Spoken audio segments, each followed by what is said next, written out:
Hey everyone and welcome. Today we're tackling a neat little problem that's all about counting characters. It sounds simple, but it's a great exercise in organizing data.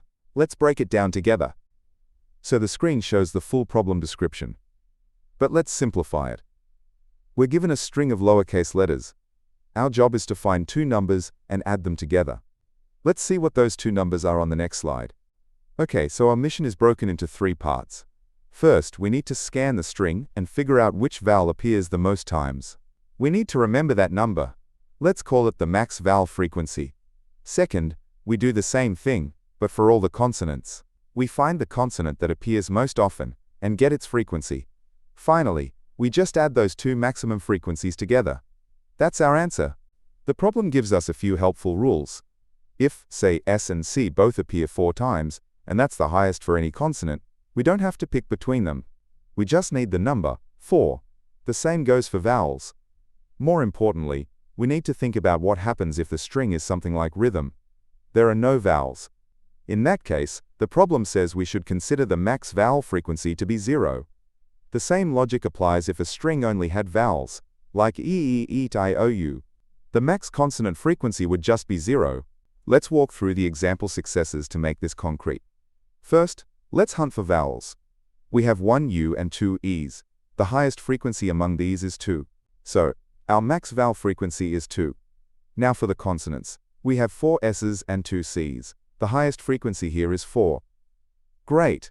The final step is to just add our two results together. 2 plus 4 gives us 6. And that's our answer. The most straightforward way to solve this is to just traverse the data. First, we'll go through the entire string once and create a frequency map. This map will tell us exactly how many times each character appeared, like S appeared 4 times, E appeared twice, and so on. Once we have this map, we don't need the original string anymore. We can just work with our map of counts. We'll go through our map, and for each character we'll ask, is this a vowel?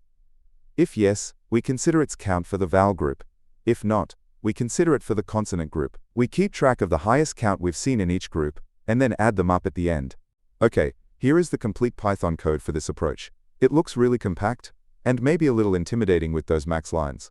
But don't worry, we're going to break down each part so it makes perfect sense. The first step is to count every character. Python has a wonderful tool in its collections library called counter. When you give it a string, it automatically creates a frequency map, which is basically a dictionary where keys are the characters and values are their counts. So for successes, it instantly gives us a map telling us there are 4 S's, 1 U, and so on.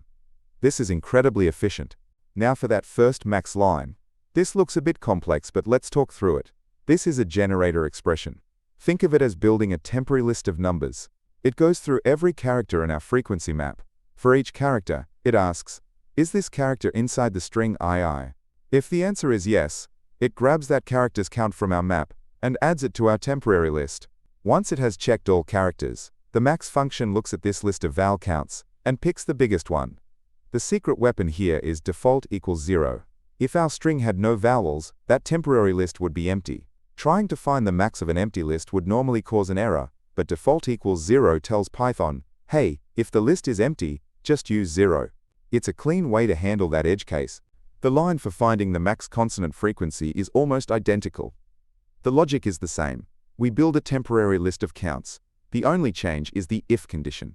Instead of checking if a character is in A or U, we check if it is not in A or U. Everything else works the same way, including the default equals 0 to safely handle strings that might only contain vowels. Finally, the function just returns the sum of the vowel and consonant values we found. So how efficient is this solution?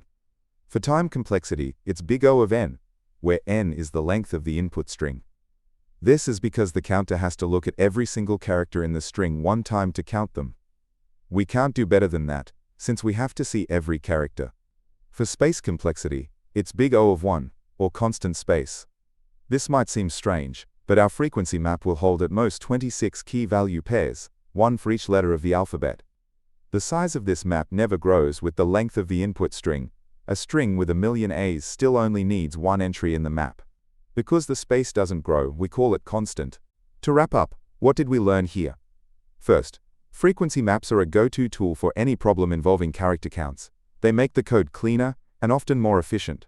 Second, a good strategy is to divide the problem. We didn't try to find both max frequencies at once. We split our data into vowels and consonants, and found the max for each group separately before combining the results.